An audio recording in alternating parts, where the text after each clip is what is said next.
Welcome to Space to Ground. I'm Dan Hewitt.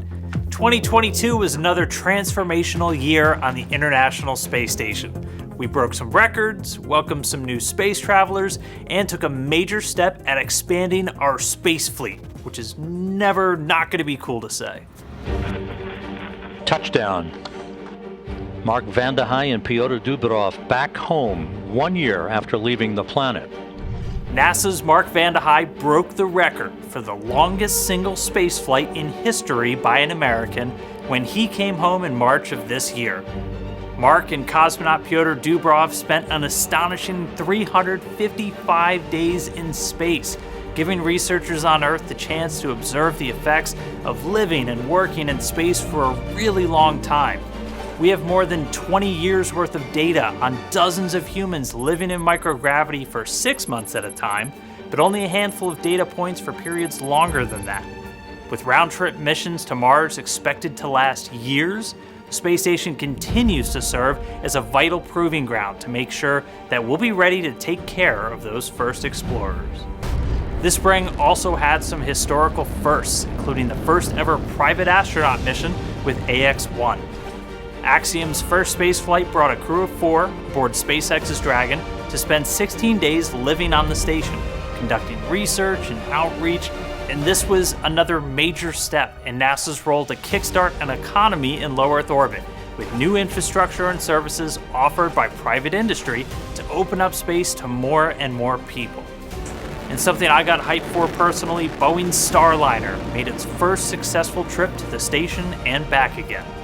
The Orbital Flight Test 2 mission was an end-to-end test of Starliner, providing critical data on operating this brand new spacecraft in outer space. Everything we learned from it, from launch to docking to landing, will help make the next flight, which will carry our astronauts on board for the very first time, as safe and successful as possible.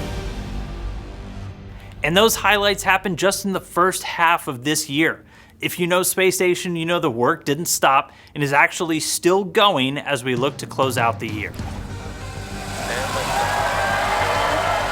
Throughout, we saw 5 crewed launches fly to the space station, split between the SpaceX Dragon and the Russian Soyuz. 10 NASA astronauts, 8 Roscosmos cosmonauts, 2 ESA, 1 JAXA, 4 private astronauts, and a partridge in the pear tree called the station home this year.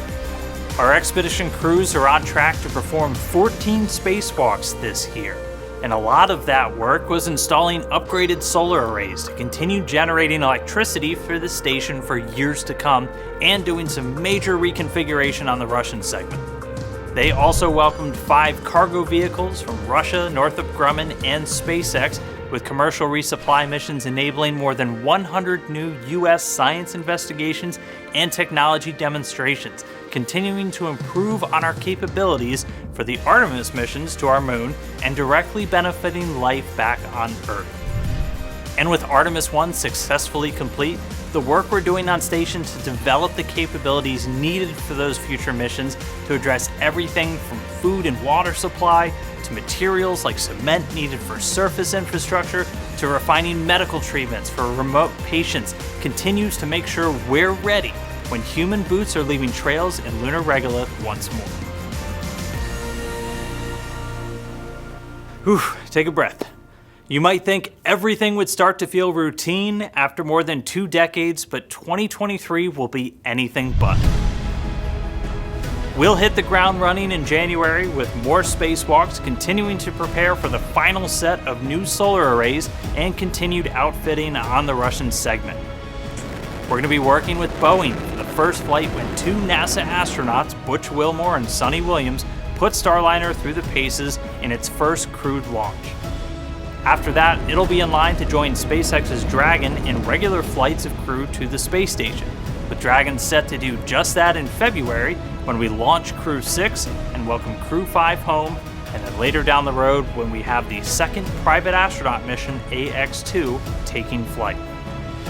We'll have plenty of cargo missions, including the first planned flight of Sierra Space's Dream Chaser, the newest entrant in our cargo fleet. And amidst all of that, the usual slate of research benefiting you back on Earth, and putting new technologies through the ringer to support our deep space exploration of the Moon and Mars. That will do it for us in 2022. Thanks to everyone around the world that makes the work done on the space station possible. You just closed out another year packed from start to finish. And as always, thanks to you, the viewer, for watching. Keep tuning in as we continue what is shaping up to be one of the most incredible decades in human spaceflight. We'll see you next year.